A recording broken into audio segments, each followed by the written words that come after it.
This is the Actual Fluency Podcast, helping you become a better language learner by providing motivating weekly inspiration, as well as top tips and tricks from expert guests. And now, your host, Chris Broholm.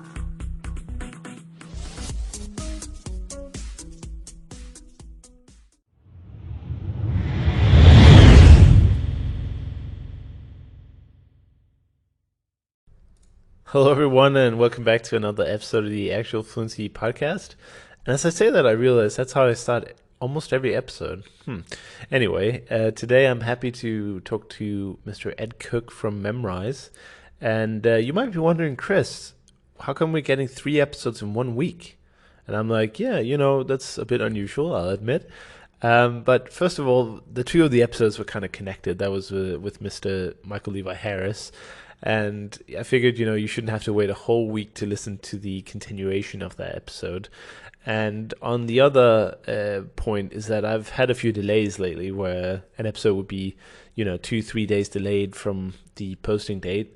And I just figured, why not just get them all out now to compensate for that. So you're getting a lot of episodes this week. I hope you can catch up or stay updated on your podcast listening devices, whether that's on the phone or computer or whatever. But so I'm really excited about today's talk. I've been trying to get to talk to Mr. Ed Cooke for a while, and we finally had a chance to catch up a little bit. And so what we're talking about is just in general the Memrise project, and also their newest project, the Membus project, which I briefly talked about in the previous episode as well, in the introduction. And you can still get involved with the Membus project. You can go to the Kickstarter and search for Membus, and you'll be taken to the donations page. And basically, you can contribute any amount you feel like, any amount you can afford. And actually, you can get to go on the bus, which is one of the most epic multilingual road trips ever attempted. You can stay 5 or 7 days on the bus and go around Europe recording native speakers speaking sentences and words. So that's extremely epic, and I would definitely have done that, paid for that if I had the money.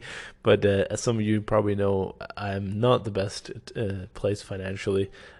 Looking to improve on that, but hopefully I'll get another chance to go on. What I've said is, or actually what they said from Memrise was that if I could find 2 people who got their spot on the bus using the pledges on Kickstarter, they would invite me to come along as well. So if any of you guys listening out there are like, I want to take a week's paid vacation, the going on the bus isn't cheap. I'll be honest with you. The minimum payment, I believe, is about £700, which is a lot of money for 5 days. But you also get everything included, and it's one of the most epic road trips ever. And actually, we'll go down in history, I'm sure, because we're at this sort of renaissance for language learning technology. So, it's a kind of an epic, probably once in a lifetime, or if it comes up again, that would be surprising. But yeah, it's definitely an epic project, and if you can get involved, I highly suggest you do, and let me know about it. Be sure to tell them I sent you so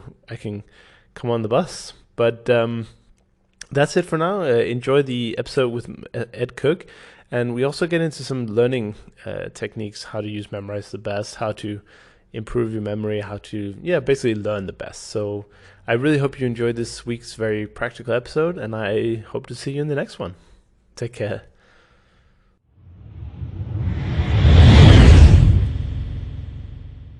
All right, we're back with another episode of the Actual Fluency Podcast, and today I've got the CEO of Memrise, who's also a master of memory, and we're here to talk about the Membus project, Memrise, and the memory, of course. How could we not? Ed Cooke, how are you doing today? I'm doing extremely well. Thank you very much for having me on the show. Fantastic.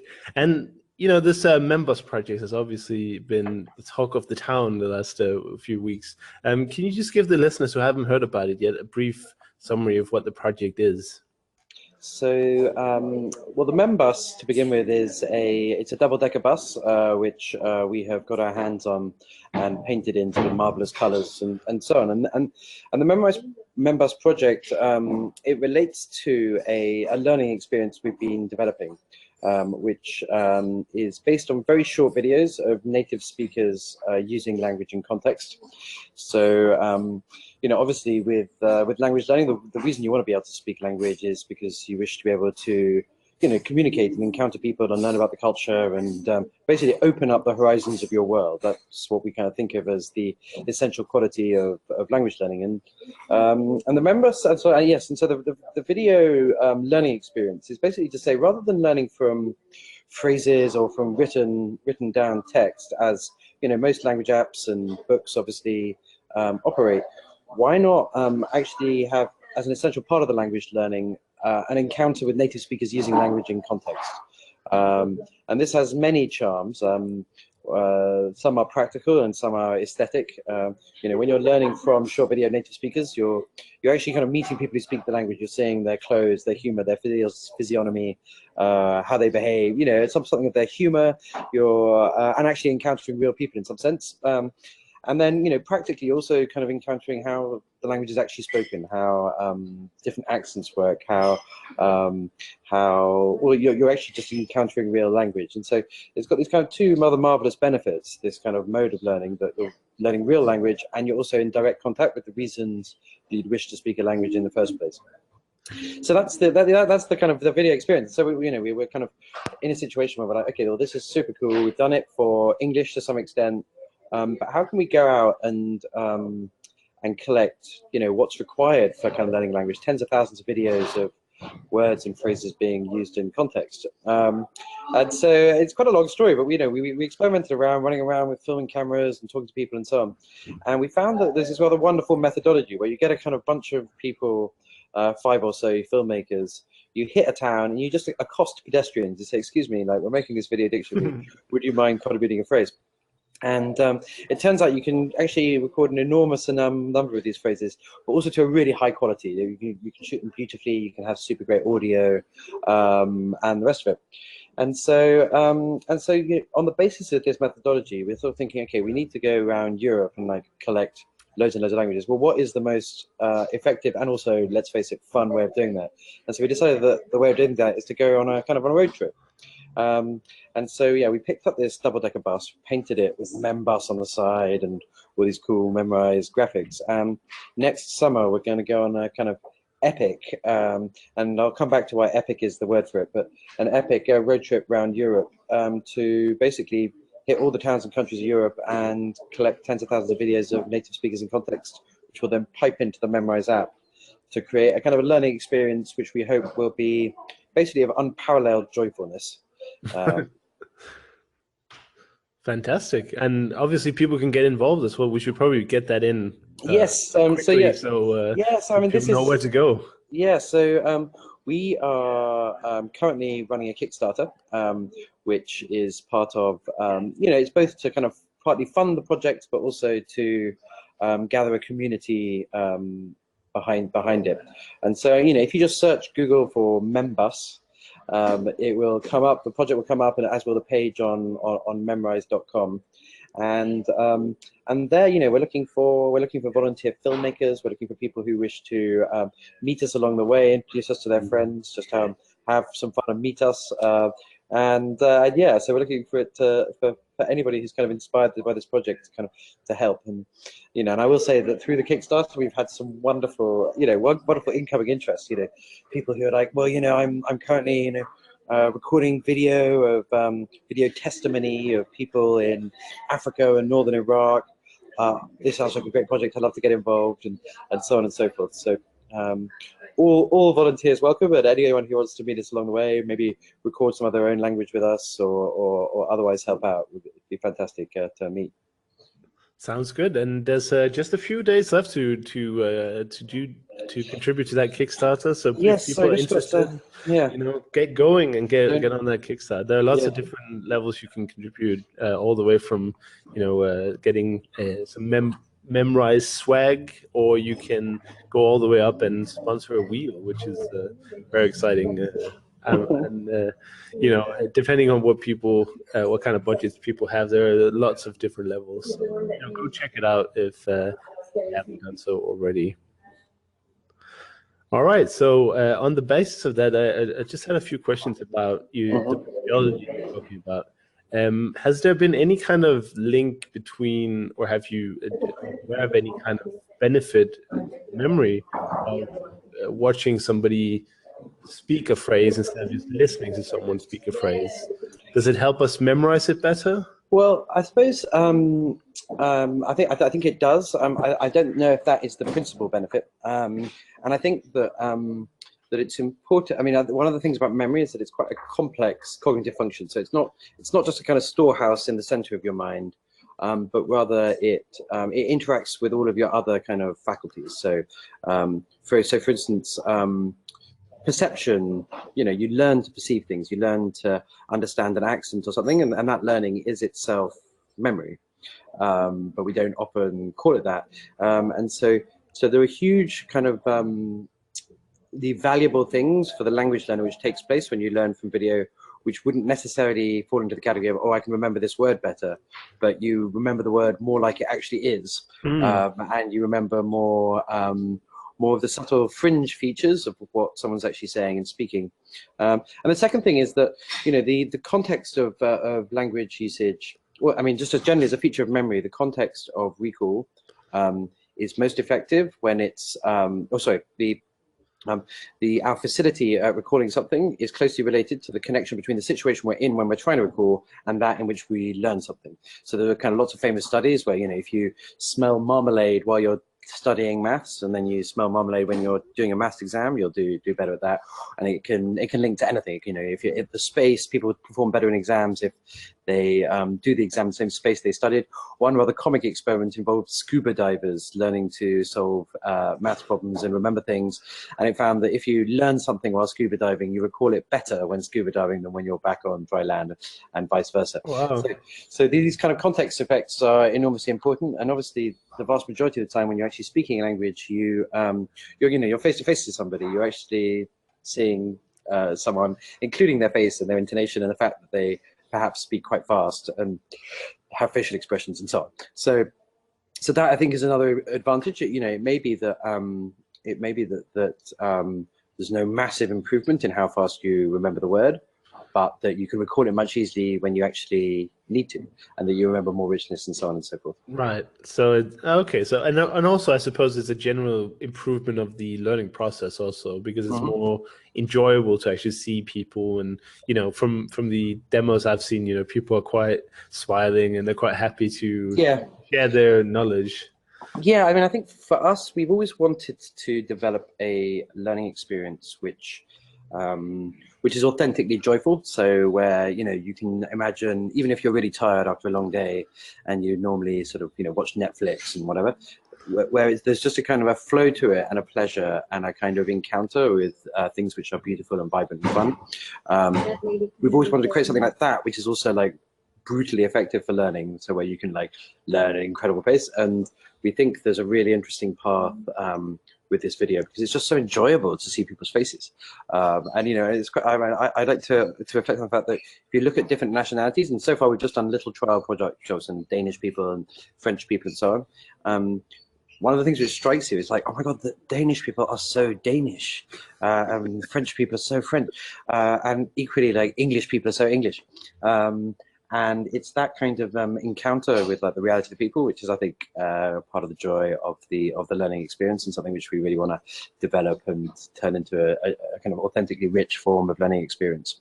Right. I talked to Marie a little bit about the project as well. She's heading the project, and one of the questions I had was about the accents, because initially when I thought about recording something in English, I was thinking, well, does it help somebody in, let's say, Brazil to learn English from somebody in Glasgow?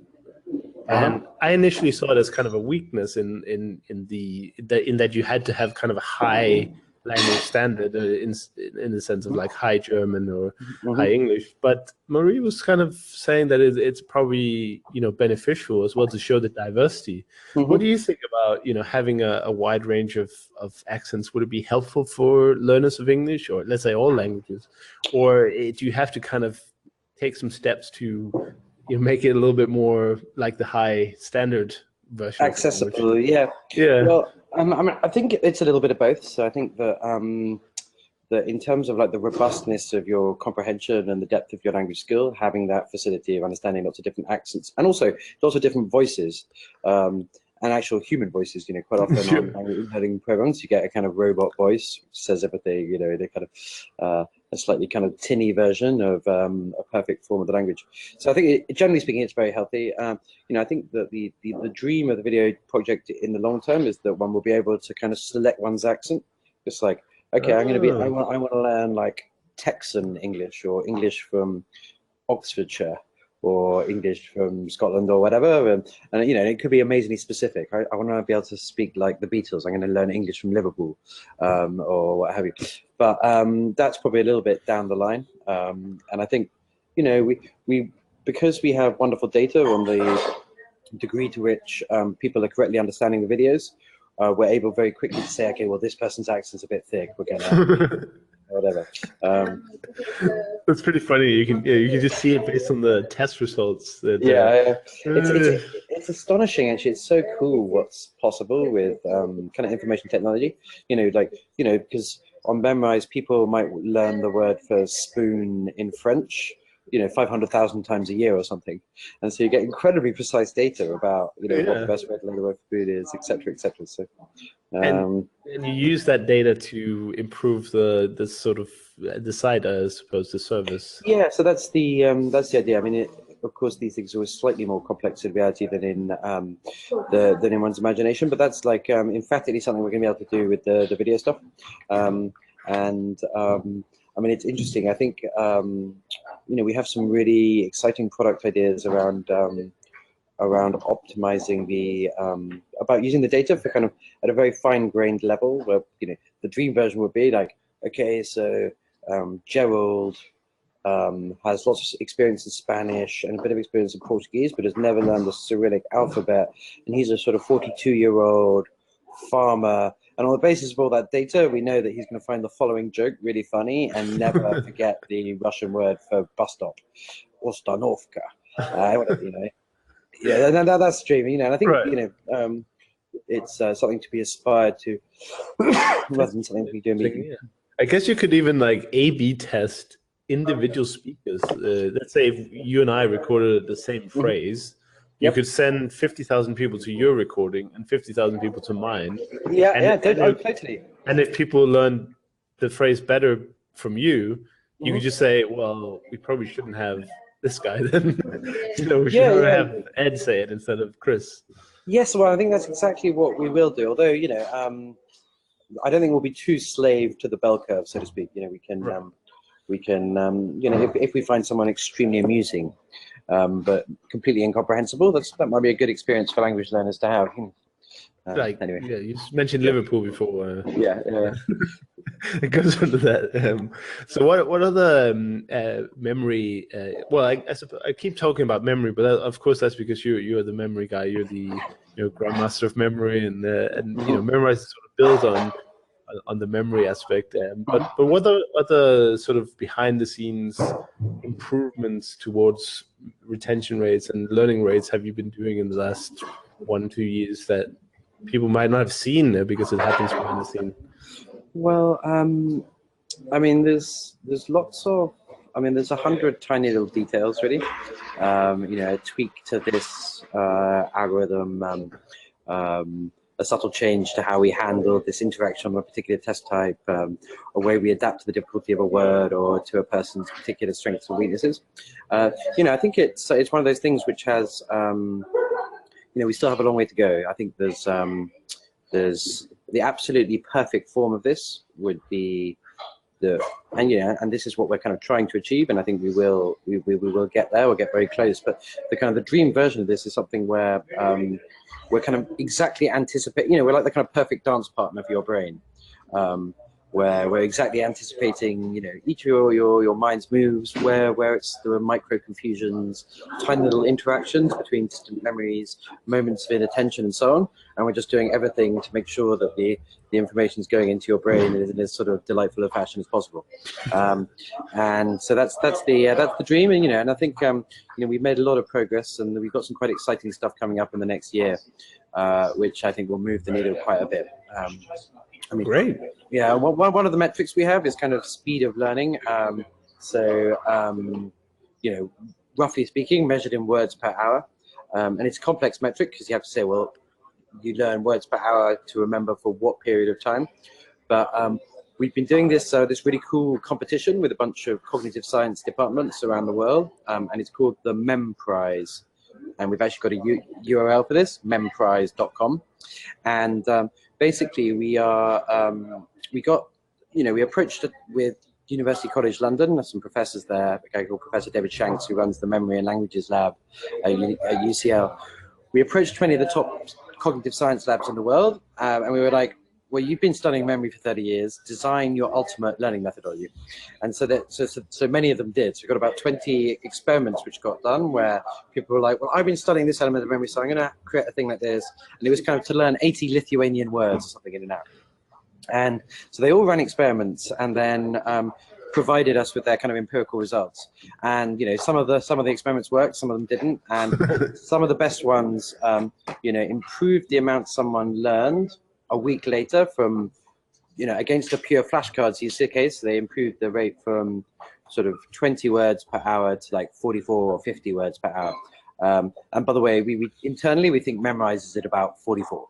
Okay. That's the thing. Anyhow, and so we've taken these 5 top experiments and then we've coded them ourselves, and we're about to run this massive experiment to really gain some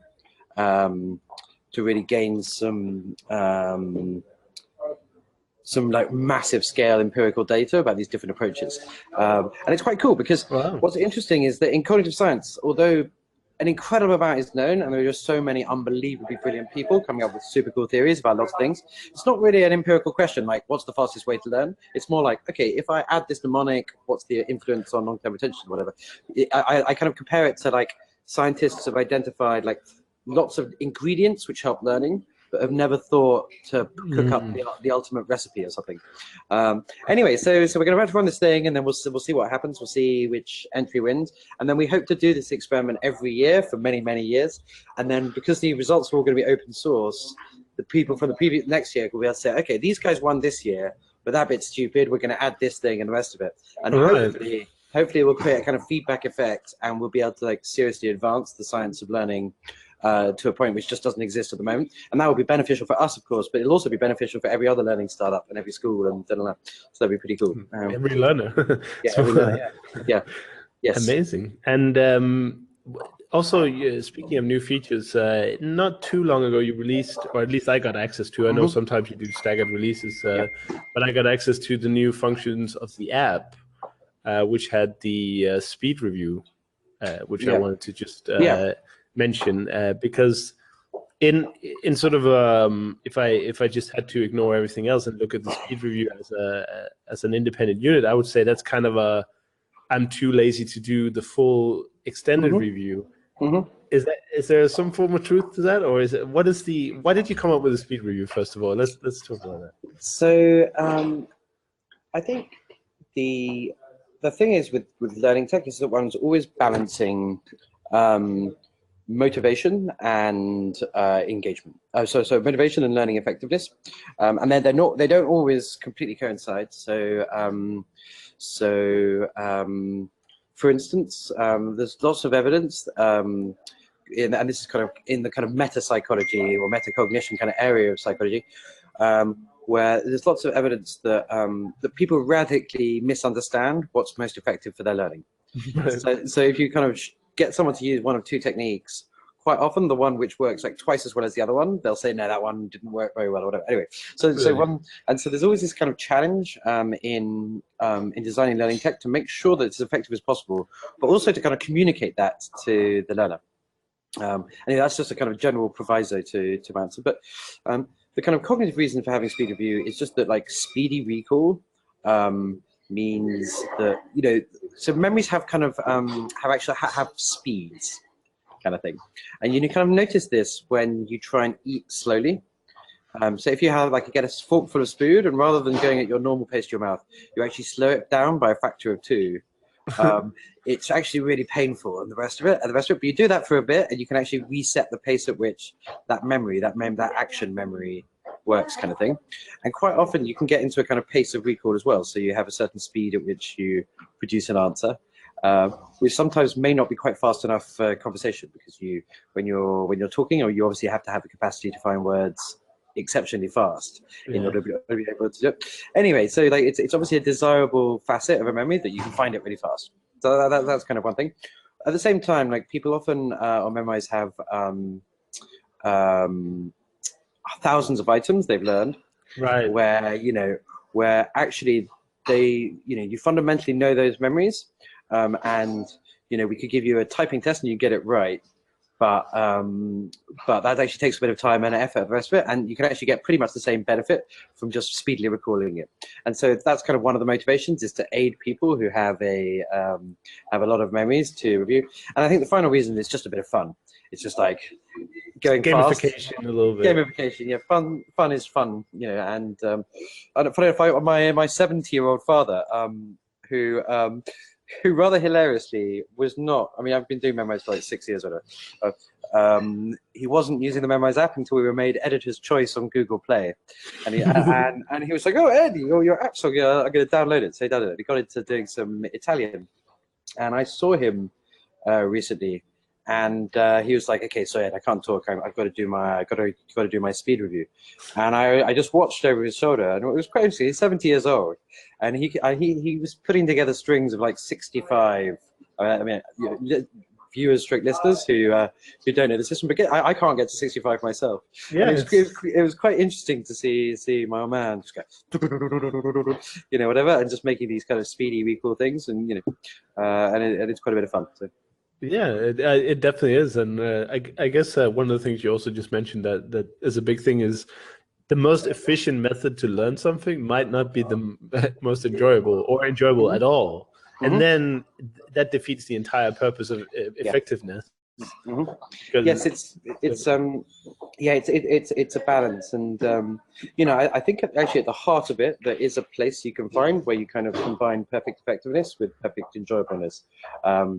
But the thing you've really got to optimize there is not like how fast are the memories being laid down over a 2-minute or 5-minute period, but just like how much will someone wind up learning after a year, kind of thing. And that's the thing you want to maximize, and that's the thing you want to.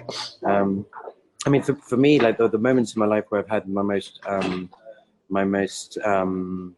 of impressive and enjoyable learning experiences have always been like 50% heart, 50% head. I've always felt like in my brain, I was like, oh my God, I'm a genius. I'm learning so fast. It's so cool. And then in my heart, I've been like, oh my God, it's so cool what we're learning. I'm learning, but I'm discovering new things. I love it. I want to learn more. I want to learn more. So that's the loop which we're kind of aiming to create. And it's not a job I imagine we're ever going to finish, but it's quite an enjoyable task to try and put it together. I have no idea. Yeah, exactly. I mean, I think a lot of people are jealous of your jobs of just playing around with the memory and all these things. One thing I was surprised, well, maybe not surprised, but when I've seen some of your other stuff on YouTube and some interviews you've done, you always talk a lot about the I'm not sure what it is, a memory palace, I suppose. The journey method where you kind of go through. You mentioned it when you were teaching people how to memorize a deck of cards. It always surprised me that method didn't have any sort of presence, in Memrise. Yeah, it just doesn't seem to be like a journey, or you have the mems, of course, being the associations, but you don't have the sort of spatial relationship. Is that something that you've tried to implement or thought about implementing? Or we have certainly thought about implementing. I mean, I've spent years of my life daydreaming about the ideal way to do that. It's tricky. It's actually, well, we can come back to the Membus on this topic because the courses we're going to create on that journey, I think we're going to integrate the actual sort of story and the journey into the courses, so that there is a kind of, to begin with, a narrative element, and secondarily kind of spatial elements to kind of categories and so on. But the thing which memory palaces are most effective for are learning sequences. Okay. So like if you need to learn, so let's say that in order to speak a language, you needed to learn 1,000 words in order. We definitely do it in a memory palace. And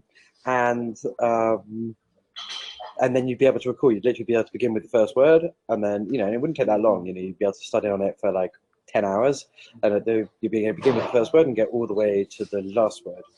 But that's not really the required task, and actually very much in life. I mean, there's surprisingly little one actually has to remember in sequences. There's a small amount of biology. There's some arbitrary tasks like, and there's poetry, of course, is a big thing you have to learn in sequence. But actually, there's not that much in language which needs to be learned in sequence. So that's kind of part of the reason we haven't emphasized it too much. I do actually think that there are some really interesting possibilities, and I cannot wait for virtual reality tech to hit the mainstream. I mean, this is a bit of a long-term one, but I think in about 3 years' time, when we've kind of completely nailed mobile stuff, maybe that will be like the next frontier, and there are just incredible opportunities for structuring knowledge around memory palaces. And the thing which is super interesting is that memory palaces are actually quite flawed in terms of their perfection, because you're always using like an arbitrary space. So, I mean, for those viewers or whatever who don't understand how this works, you basically take a space like this room, for instance, and you'd have like a sequence of, say, 20 objects. And what you do is, rather than trying to remember them just as a string of verbal sounds, you actually attach them to the space in your imagination. So you say, okay, we'll begin with the postman here. So just imagine a postman here. And then over there, we're going to have a ladder. And then, and you go around. And it turns out that this is an exceptionally strong way of installing memories in your mind. No doubt it has some kind of fundamental evolutionary story behind it. So, when we're good at space, mammal brains have been doing this for whatever, 200 million years, the brain's good at space.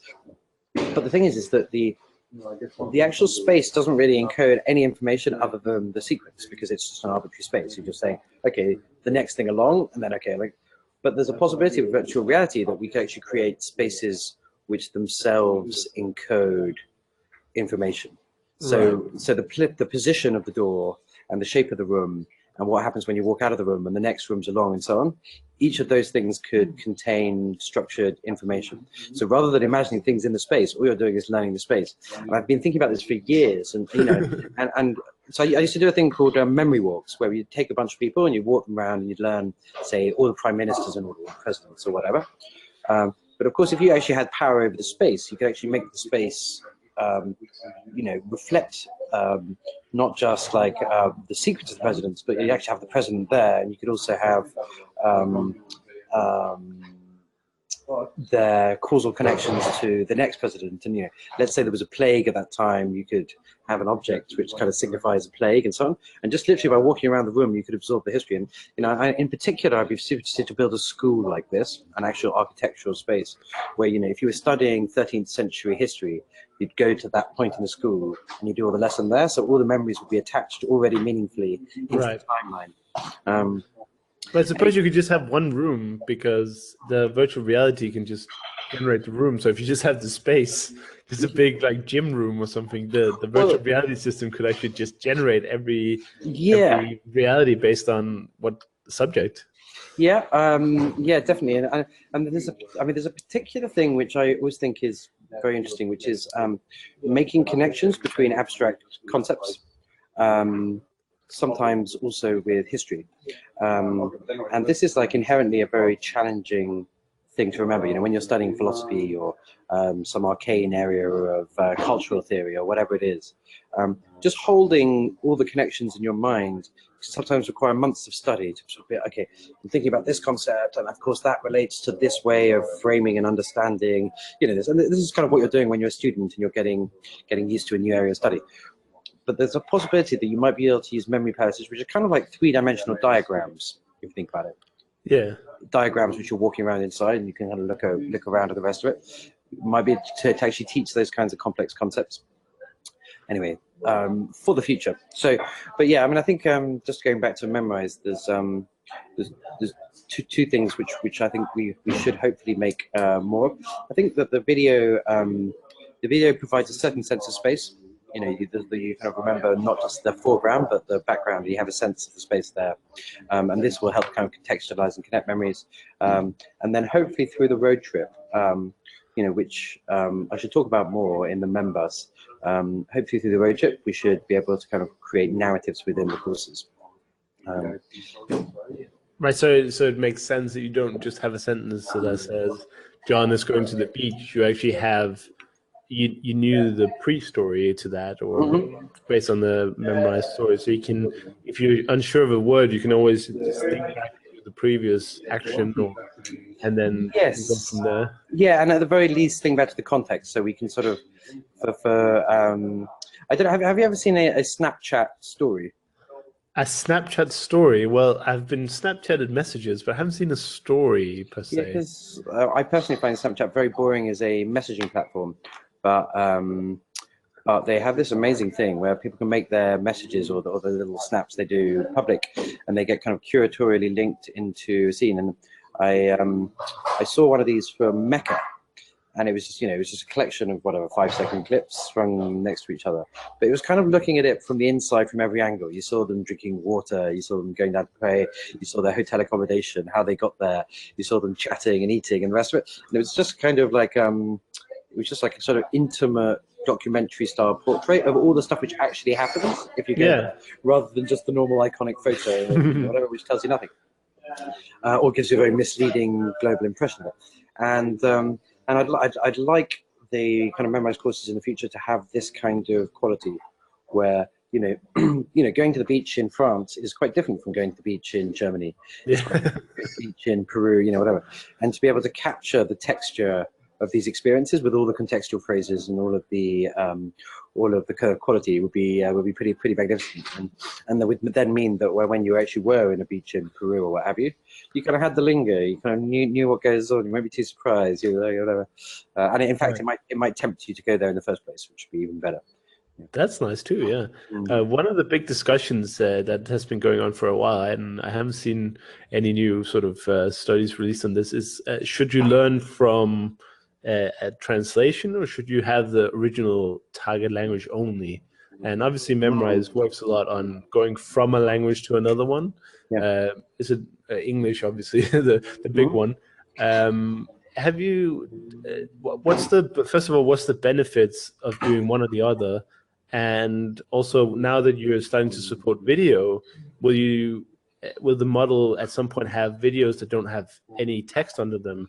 Or That's a very interesting idea. That's a very interesting idea. I mean, so you just be in sort of pure video mode, and you just have to work it out. And maybe the action you'd have to. It's always good to have people forced to interact, because that may actually then forces you to understand things rather than just let them fly by or what have you. Well, I mean, I think that obviously, in some sense, when you're learning a phrase or a word or what have you, there's some kind of connection going on. So, you know, you learn the word for a spoon, and you're kind of, you know, you've got to successfully connect the word to the thing in the world, or, you know, which might, in fact, be a pattern of behavior and so on. So in some sense, you're always doing some kind of mapping. And so the kind of question, I guess you could say, is like, do you map via a verbal connection to the concept you already have, or simply via some other source of connection to the concept, which might be like a visual yeah. Yeah, I mean, I think it is obviously possible to learn merely through the images and stuff. I mean, mainly, I mean, it's, of course, the child is supposed to be the compelling artist. Yeah, and of course, children are amazingly stupid and take ages to learn even the basics of language. Yeah. And they also have incredibly rich contextual information. Right? So, I mean, I think it is a viable thing, and it obviously, it has some sort of obvious advantages, like there's no recourse to something you're comfortable with, and you're kind of thrown in at the deep end. Right. The rest of it, you're just sort of thrown into just doing.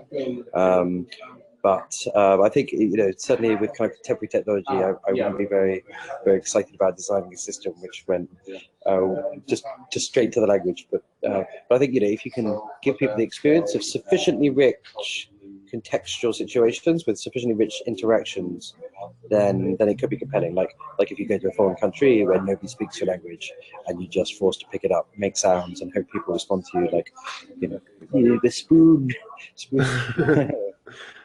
Yeah. Right. Yeah, I was just thinking, if you let's say you had to learn the word for spoon, there would just be a picture of a spoon and and there would be maybe the word in the foreign language would be there, but it wouldn't say the English equivalent. So you'd have to map the translation to the image. Yeah, I mean, but even the image is not your internal conception. It's an external visual symbol of that thing. Yeah, I mean, and obviously, nouns are the easy thing to go through, but if you sort of think if you're trying to understand a phrase like "she walked elegantly" with a quizzical expression on her face, right? It's like, okay, well, maybe you can make a visual representation of "she walked elegantly," but when it comes to she would have bought him a nicer umbrella, but she decided that since he had no idea how to look after himself, she would instead just give him a birthday card. With that sort of thing, it's just that's kind of an elaborate thing to form a visual image of. Very long sentences on the new Memrise courses. Well, not just long sentences, but things which refer to different modes and times and elements of reality which aren't directly visually represented, sort of thing. At one point, I got quite into cognitive linguistics, which is a kind of area of the cognitive science of language acquisition and usage, which is it's full of geniuses, this discipline. This is amazing minds creating extraordinary diagrams to kind of often just to illustrate why a preposition is used a certain way in French and not in English. So it's just in French you might say I drink in the cup rather than I drink from the cup. Anyway, there'll be enormous diagrams, sort of subtle fields of meaning interacting in all these different force schemas and stuff to explain that simple thing. And it's thrilling from an intellectual perspective, but it didn't provide any immediate opportunities for that's a great way to teach that. Because, even if it's getting right to the core of what the meaning actually is, sometimes a kind of shortcut by just pure translation is just a bit easier. Yeah, I suppose that's the thing. Yeah. But having said all this, I mean, I have to say, I should add that I'm by no means an expert on what the possibilities are. We have an approach to the thing which we're kind of working on, but I certainly wouldn't rule out that some budding young thing could invent an experience which makes just a pure learn from the image really compelling. Right. Well, the whole idea is flawed anyway, I suppose. As learning as a child, people often, like you say, herald it as the best thing. But I always think it's very flawed argumentation, and as you say, it takes them years to even get to say a basic wrong sentence. Yes, so, it's also the case that they are simultaneously building up their entire conception of the world, from a level which is just right down to the basic sensory mode of space. So. How do I stand up? Yeah. And they have one or two full-time tutors all the time. I mean, exactly. Yeah. If you had a French tutor walk around you for 24 hours a day, every day, I'm sure you'd learn French very quickly. Yeah, I mean, in order to try and achieve that, I've several times proposed to elegant Parisian ladies, but unfortunately without any positive results so far. It didn't work. That's one experiment you still have to do. Yeah. And I think even if the proposal had been successful, they probably wouldn't want to walk around in circles chatting at me in French anyhow. So. All right. Well, I was talking about earlier if we could give the people some very practical and actionable tips and tricks to how to improve their Memrise experience. And why don't we assume that I want to start a new language on Memrise, and I find the best course, which is probably created by you, or you can see from the community popularity usually. So I start my course, and what are the things that before I even click the first word or sentence, what do I need to know to maximize my results? And Yeah. from there? Well, I mean, I think the first thing is definitely to click the button. And I'm not entirely joking there. As in, the difficult bit is always the beginning, right? As in, and this is not just the first time you use it, but as a Memrise user, every day, you want to be using it as often as possible. And there's a kind of a neat little trick you can use. Let's say you find exercise a bit unpleasant. It's a very good idea just to sort of do one press up. And then having got down and bothered to do one press up, you kind of go, okay, well, I'll do 5 or whatever. Right. I'll do 20. It's a similar thing with learning. So just like getting really like choosing an amount to learn each day, which in its basic form doesn't add up to very much, is a really good idea. So on Memrise, you can set yourself a daily goal. So you can say, okay, I'm going to make whatever. Learn 1,000 points a day, sort of roughly 5 words a day, and getting into that rhythm is a really good idea. I think the second tip is to do with the use of mnemonics. So we have these things, mems, on the site, which are user-generated memory tips, which basically help you make the connection between a foreign word and your native language in your mind. And these are incredibly powerful if you use them. And sometimes they're not necessary, but it's a really good idea if you ever get a word wrong, to kind of hold yourself up for 5 seconds and just to really think, okay, whether using a mem created by the community or in your own mind, just to explicitly make the connection, because, memories are connections in your mind. And the vast majority of the time when you don't learn fast, it's because it's not because you forgot anything, it's because you just didn't really make the connection in the first place. Oh, right. And having that kind of explicit moment where you consciously connect one thing to another in your mind is really powerful for learning. So that's another tip. And then I do recommend like adding a bunch of friends to your personal leaderboard because there's something about banter around competitive learning which is deeply effective. And then what else? As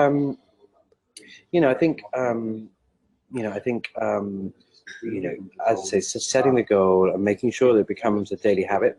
Because if you think about it, you learn 10 words a day. It takes like 15 minutes to learn 10 words max.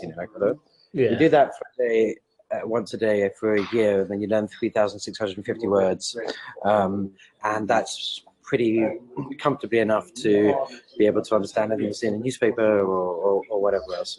And it's of course fairly addictive just to be learning that.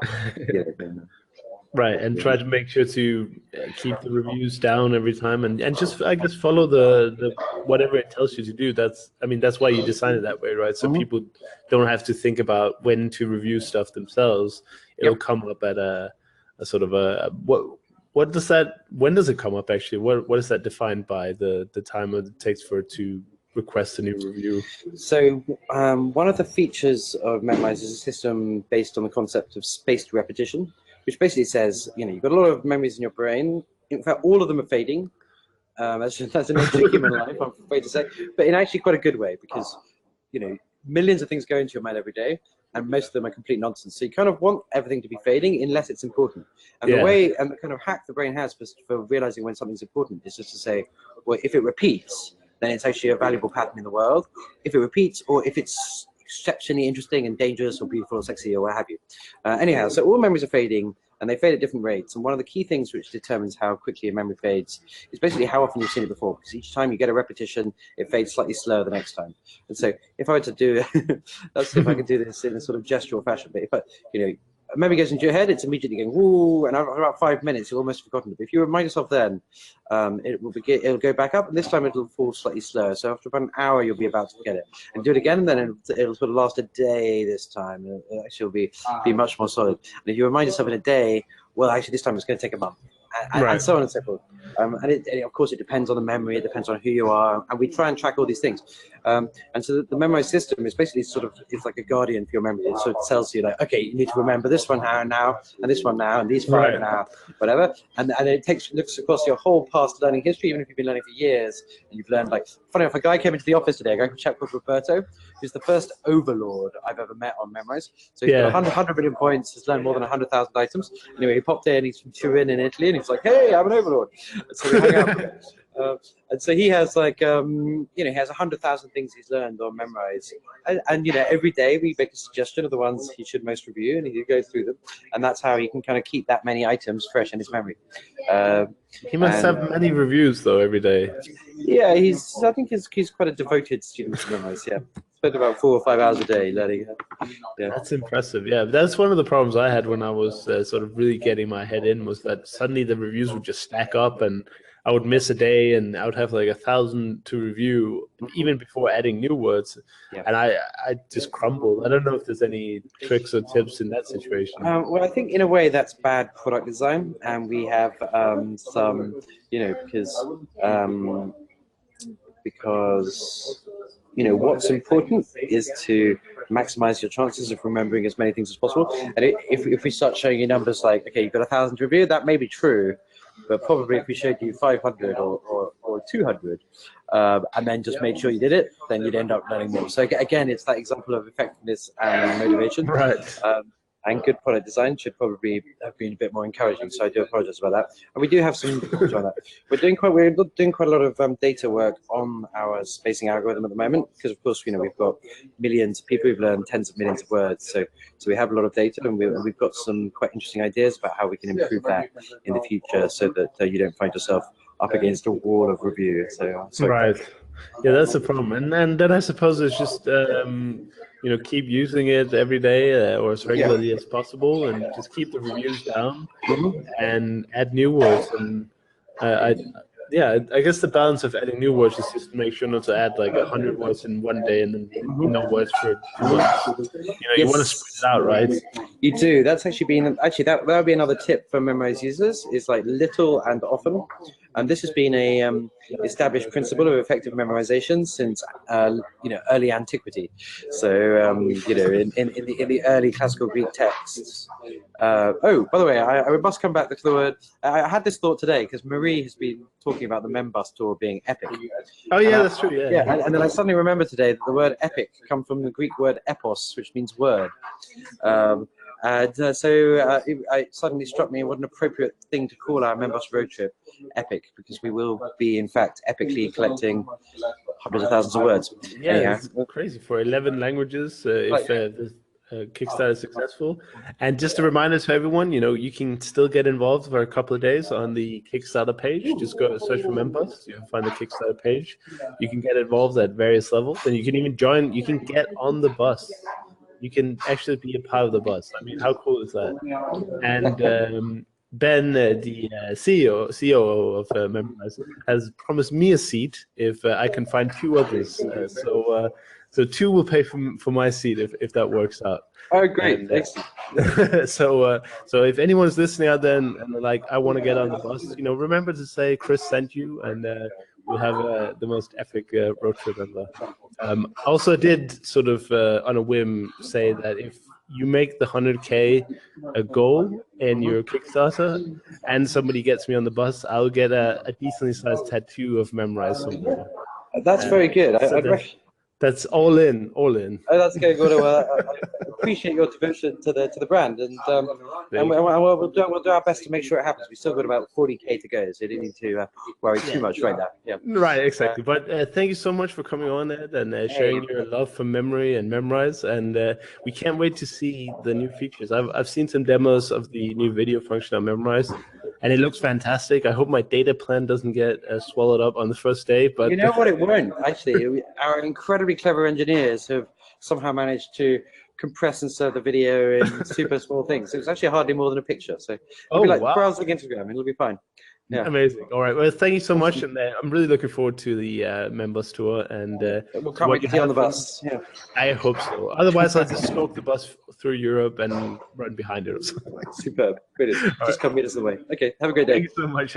Bye. Yeah. Bye.